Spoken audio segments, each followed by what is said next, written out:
Hindi pinatulog ng nagngangalit na sunog ang libu-libong residente sa Maynila Road, Barangay Pinyahan, Quezon City kagabi. Mabilis kumalat ang apoy na lumamon sa magkakalapit na bahay na karamihan gawa sa light materials. Nakakontribute din doon yung malakas na hangin. Ang ibang bahay gumuho.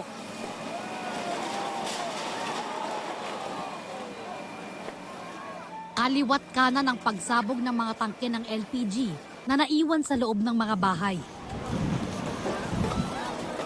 Kung mapapansin niyo kanina, pagka may pagsabog, biglang may apoy na malakas na lumalabas.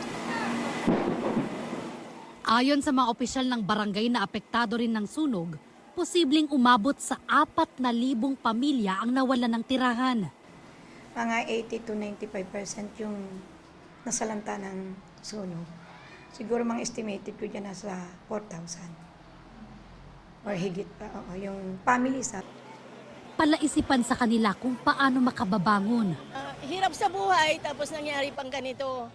So dapat aksyon kaagad. Kawawa talaga. Lalo na yung mga mahihirap na wala naman po yung kakayanan. Ay, wala na kaming kabuhayan. Ewan kung saan kami mapadpad ngayon. Isang 51 anyos na lalaki ang nasawi matapos atakihin sa puso ayon sa BFP. Isinugod pa siya sa ospital pero idineklarang dead on arrival.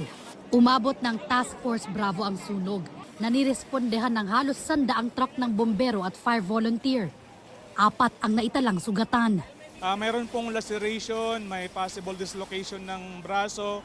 Meron din po isang volunteer fire brigade na nakagat ng aso habang nagpa-firefighting. Isa sa mga naging hamon sa pag-apula sa sunog, supply ng tubig. Nung una kasi malakas naman yung supply. Mayroon naman tayong hydrant na malapit dito. Yun nga lang talagang yung iba kasi hindi medyo malayo. Ang mga residente, tumulong na.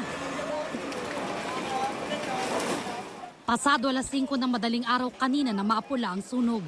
Ayon sa BFP, halos 4 na milyong piso ang halaga ng pinsala. Inaalam pa ang sanhi ng sunog. Para sa GMA Integrated News, Bea Pinlac, nakatutok 24 oras.